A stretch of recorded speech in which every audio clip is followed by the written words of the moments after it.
The Standard Deviants present The Twisted World of Trigonometry, Part 1.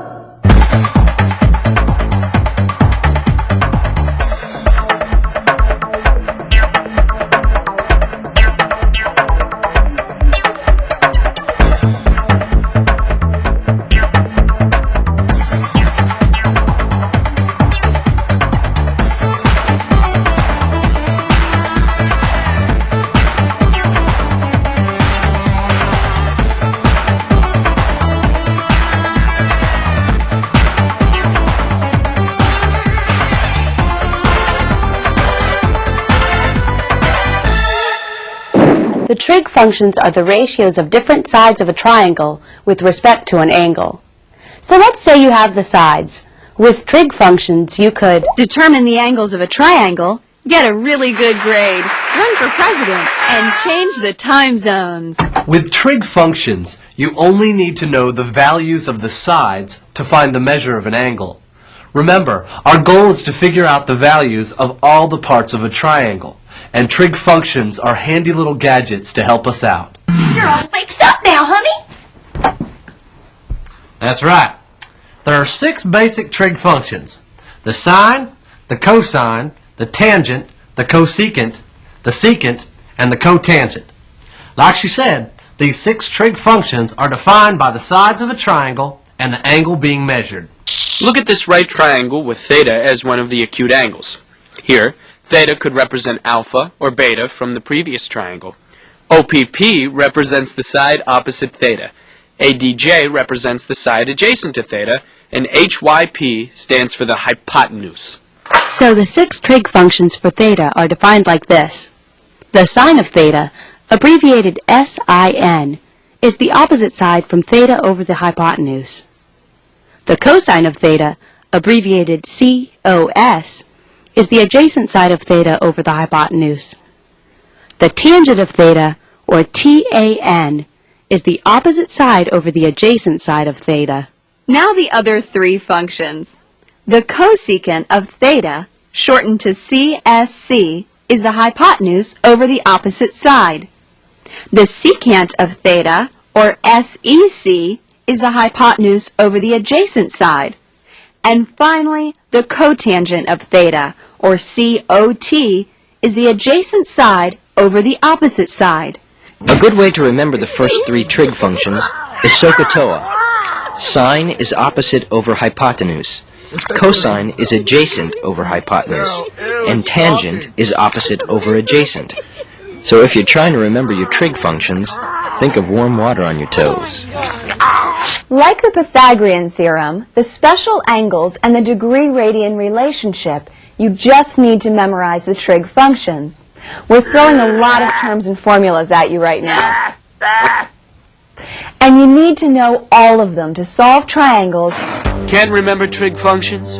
Definitions driving you up the wall? Unable to get the angle of triangles? Well, your problems are over. New from Trigco. It's trigonometric functions in easy-to-swallow caplets. They're all here.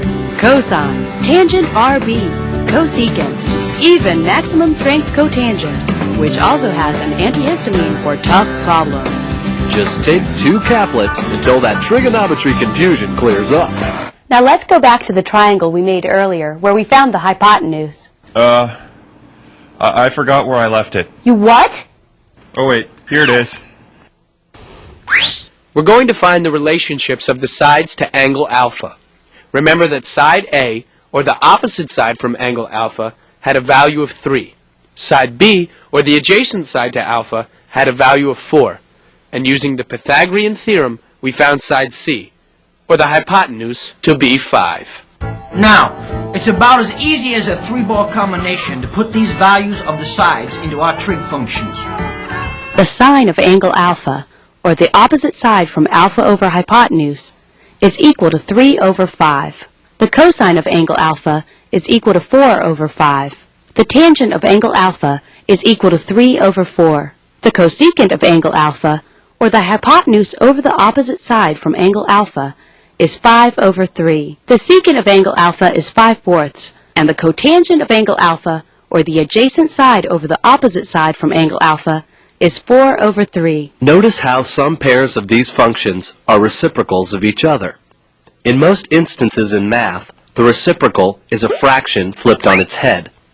Look at the values for the sine of alpha and the cosecant of alpha. The sine of alpha is 3 over 5, and the cosecant of alpha is 5 over 3.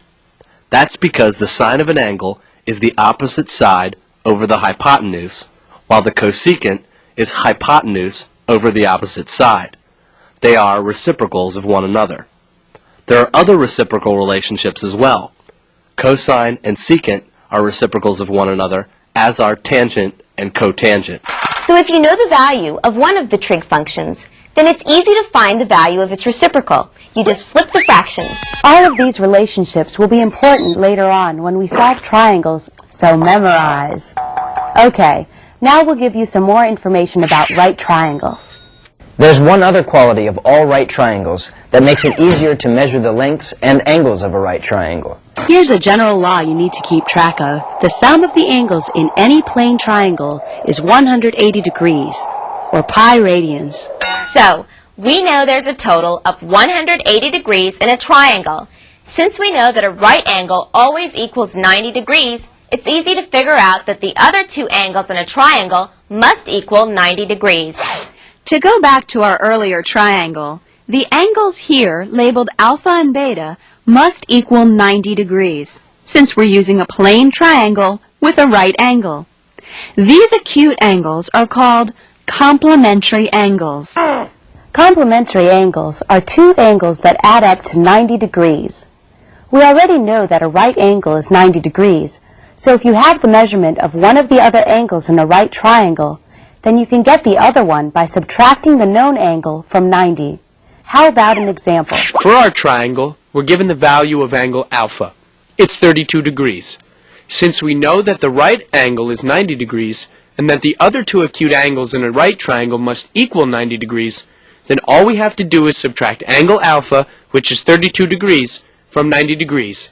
So angle beta is 90 minus 32, or 58 degrees. This triangle has another trig relationship that we haven't talked about yet. When we have two acute angles, like we do in this right triangle, these two angles are cofunctions of one another. Any trig function of an acute angle is equal to the cofunction of its complementary angle. Let's talk some more about this cofunction stuff.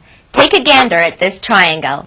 This triangle has two complementary angles, alpha and beta. Remember, complementary angles are two angles in the same triangle that add up to 90 degrees. Now watch this. The sine of alpha is the side opposite angle alpha over the hypotenuse, or in other words, the sine of alpha is equal to A over C. Likewise, the cosine of beta is the side adjacent to beta over the hypotenuse, or A over C. From this, we can see that the sine of alpha is equal to the cosine of beta. Or, the trig function for the acute angle alpha is equal to the cofunction of its complementary angle beta. You can apply this cofunction stuff to other trig functions too. Check this out. The same is true for the cosine of alpha. It's equal to the sine of beta. The cosine of alpha is equal to B over C, and the sine of beta is equal to B over C. So the cosine of alpha is equal to the sine of beta. They're cofunctions of each other. All the other trig functions work the same way. The tangent of alpha equals the cotangent of beta. The cotangent of alpha equals the tangent of beta. The cosecant of alpha equals the secant of beta, and the secant of alpha equals the cosecant of beta. So here's another general law for you. Any trig function of an acute angle is equal to the cofunction of its complementary angle. Don't hesitate to go back and memorize these cofunctions. They're really lots of fun. And you know what? You know how we've been telling you that all this knowledge is going to come in handy? Well, it's just about to. That's right, kids. This stuff just ain't for show. You can use it in your life, too. Look at this triangle. We want to find out all the trig functions for the angle alpha. The only information we have is that the sine of angle beta is 5 over 6. To find the trig functions, we'll use our formulas from earlier. The first thing we need to do is find out the value of the triangle's sides. That way, we can find the ratios of the trig functions for angle alpha. Let's start with the sine of angle beta. Remember that the ratio for the sine of an angle is the opposite side from the angle over the hypotenuse. Again, the hypotenuse is the side opposite the right angle of the triangle. So with this information, we can identify the value of two of the sides. The numerator in the sine ratio is the opposite side from angle beta, or side B. The numerator has a value of 5, so we know that side B has a value of 5. The denominator in the sine ratio is the hypotenuse, so we also know that 6 is the value of the hypotenuse, or side C. All we need to do now is find the value of side A.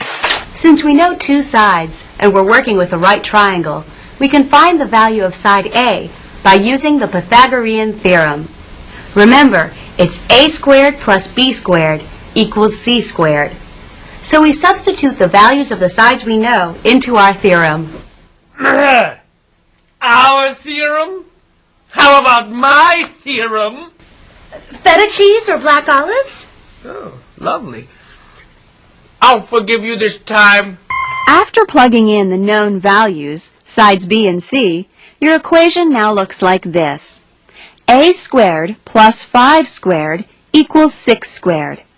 Once we bring the unknown value to one side of the equation, our problem now reads a squared is equal to 6 squared, or 36, minus 5 squared, or 25. Now we subtract. Then find the square root. A equals the square root of 11. 11 isn't a perfect square, so side A is equal to the square root of 11. We can now put this value on the last side of the triangle, side A.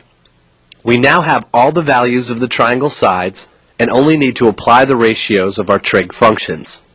It's not uncommon to have the square root of a number appearing for a side of a triangle, so don't panic. Now we can apply the ratios to give us the value of each of the trig functions of alpha. We simply substitute in the value of each side for the ratios we explained earlier. Voila! That's it. And don't forget, if you can't remember your trig functions, just think of SOHCAHTOA. Then just flip the fractions to find the inverse trig functions. Notice that for the last triangle, we haven't yet said what the degrees measurements are for angles alpha and beta. This can be done using trig relationships and the material in the next section on determining trig values. Don't worry, we'll complete the solution to this right triangle after we know how to find the values of angles in a triangle. Section C, Trigonometric Values. Remember earlier we said that there are special angles that are frequently seen in mathematics? Well, here are some more special angles. Here are the trig functions of the special angles of 30 degrees, 45 degrees, 60 degrees, and 90 degrees. These are the special values to go with the special angles. Special, special, special. Sorry. Notice that the tangent of 90 degrees and the secant of 90 degrees are undefined because they go to infinity. Again, there's no getting around memorizing these values. You can find the decimal values of these trig functions, but it's going to be helpful in future tests if you leave your answers in radical form. So you've got your special angles down, but to find the trig function values of other angles, you need to use a calculator. What's all this sawdust doing on here now? Oh, God, my eye! With the calculator, you can determine what the trig values are for any angle. So you can find sine, cosine, tangent, blah, blah, blah, blah, blah, blah, blah, blah, blah. Most calculators come factory equipped with the sine, cosine, and tangent buttons. That makes them super duper easy. You just punch in the angle, then hit one of these three buttons. To find the values of the other three trig functions, secant, cosecant, and cotangent, press the corresponding cofunction value, like sine, cosine, or tangent, then the 1 over x button. The 1 over x button is the reciprocal key. Now you quit hurting yourself, my little pumpkin pie. Hey, I think I'm gonna make some pie. Ah, and one other thing before we do an example. Whenever using your calculator, you must make sure your calculator is in the correct mode, either the degree or radian mode. Let's say you have these three balls that form a 52-degree angle. You want to find the cosine of this angle. Just take out your calculator. Press 5-2 and the cosine button. You get 0.6157. To find the reciprocal of cosine, the secant, just hit the 1 over x key. You get 1.624. So the secant of a 52-degree angle is 1.624. So now you know how to find the trig function value if you're using degrees. But sometimes you'll be asked to find a trig value using radian measurement. When this happens, be sure to switch your calculator to radian mode to solve this type of problem. This is very important. If you don't switch your calculator, you will fail your test, lose your job, and be turned into a pillar of salt. Well, whenever the number is written in this manner, without the degree symbol, then you can assume you are working with radians. Just switch your calculator to the radian mode. Once you've got your calculator in the radian mode, just press in the number 1.21 and the sine button. You get 0.9356. So the sine of 1.21 radians is 0.9356. Okay, it's been pretty simple so far. But sometimes you may be given the reverse situation. You're given the trig function value, and you want to find the corresponding angle. It's really important for you to be able to do this, so that you can find the values of angles in a triangle and do well on your tests. If your calculator is equipped with these three buttons, the inverse sine of x, the inverse cosine of x, and the inverse tangent of x, then you can figure out the answer in one step. You just punch in the number and then hit one of these inverse keys. Now, if your calculator has an I, N, V, or inverse button, then you have to use it in conjunction with the sine, cosine, and tangent buttons. This process is called finding inverse trig functions. It enables you to find out the value of an angle if you're given the trig function value. Your first step is to make your trig function fraction a decimal by dividing the denominator into the numerator. Then punch in the decimal amount and hit the appropriate inverse trig function. Okay, want to do an example? Or do you want to read a story? We'll do an example. We're going to find the degree value of an angle, so we want to make sure our calculator is in degree mode. We want to find the inverse sine of 0.813. All you do is press 0.813, then the inverse sine of x button, or the inverse button and the sine button. Your answer is 54.4 degrees. And since you know the inverse sine of 0.813 is 54.4 degrees, then you also know that the sine of 54.4 degrees is 0.813. As you can see, it works both ways. Again, you need to see how your calculator is designed to solve these kinds of problems. There's one other time when you'll have to use the inverse key. You might have a negative value for a trig function. So don't forget, when you have a negative value for a trig function, then you still use the inverse key for that trig function. You want to be sure to study the process of finding an inverse trig function now, because later, when you solve triangles, you will be taking the inverse trig values where you'll know the trig function value, and you want to find the measure of the angle. Take, for example, the triangle we did just a few minutes ago. Just a little while back. Remember that with this triangle, we started with the sine of beta equals 5 over 6. You can now find the number of degrees in angles beta and alpha. First, you make your fraction a decimal. The sine of beta is 5 over 6, which divided out is 0.833. So to find the degree value of angle beta, all we have to do is take the inverse sine of 0.833. So punch in 0.833 and use the inverse sine key. We find that angle beta is 56.4 degrees. Angle alpha is easy to find since it's angle beta's complementary angle. We just subtract beta, or 56.4 degrees, from 90 degrees to get 33.6 degrees. So alpha is 33.6 degrees. Remember, we can subtract angle beta from 90 degrees because the complementary angles of a right triangle always equal 90 degrees. So you can see that from knowing the values of two sides for a right triangle, we can find all the values of the parts and relationships of that triangle. We used the Pythagorean theorem to find the last side, which allowed us to find the trig functions. Then, we use these trig function values to find the angles inside the triangle. Cool, huh? Okay, now let's talk some more about these right triangles and find their values. Section D. Solving right triangles. All the information you've learned up to this point is going to help you solve all the values for the parts of right triangles. Because now that we know how to evaluate trig functions and can find them anytime we have two sides or an acute angle in a side of a right triangle, we can solve right triangles. When we say we're going to solve a triangle, all we mean is we're going to find all the unknown parts that make up that triangle. Once we know either two sides of a right triangle or one side and an acute angle, the rest is just cake. Don't mind if I do. So this is where your knowledge of the definitions of trig functions and cofunctions is going to come in handy. Coconut. You have a problem that asks you to solve a right triangle that has an acute angle of 45 degrees with the side adjacent to the angle having a value of 5. We'll solve for all the unknown parts of this triangle. First, you draw a triangle. No, that's a pigeon. There you go. The second step is to label the parts you know.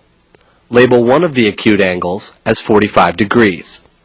You also know that the side that's not the hypotenuse and is adjacent to that 45-degree angle is 5. So the parts we need to find are the value of the other acute angle and the values of sides A and C.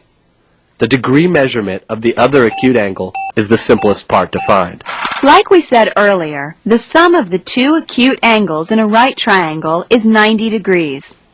Since we know one acute angle is 45 degrees, we can subtract this from 90 degrees to get 45 degrees.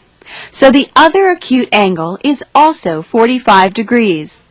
Next, we want to find out the value of sides A and C. Now is when it's helpful if you know the values of the special angle trig functions. We know one of the angles in the triangle is 45 degrees. And what's a 45-degree angle? It's a special angle. And if you don't trust me, Which I don't. We'll use the tangent of 45 degrees because it has a whole number as a value, and whole numbers are simpler to work with. The tangent of 45 degrees is equal to 1. We can apply this adorable little function to our triangle to find one of the other two sides. If you think back to SOHCAHTOA, you remember that the tangent of an angle is the opposite side over the adjacent side. So, the tangent of angle alpha, or 45 degrees, is equal to the opposite side A over the adjacent side B. We know the value of B, the adjacent side, is equal to 5. We can place this into the equation to get tangent of 45 degrees equals A over 5. Since we know that the tangent of 45 degrees is equal to 1, our equation now reads 1 is equal to A over 5. After multiplying each side by 5, the 5's on the right side of the equation cancel each other out. So we see that side A is equal to 5. Now we have only one side left to find for our triangle, the hypotenuse. Since we know sides A and B, we can find the value of C using the Pythagorean theorem. We can substitute the sides we know, A and B, to make our equation 5 squared plus 5 squared equals C squared. We square the 5's to get 25 plus 25, or 50, equals C squared. If we find the square root of each side, we see that side C is equal to the square root of 50. We can reduce this to 5 times the square root of 2. Now we know all the sides and angles. We solved the triangle. But no one will ever solve the mysteries of the Bermuda Triangle.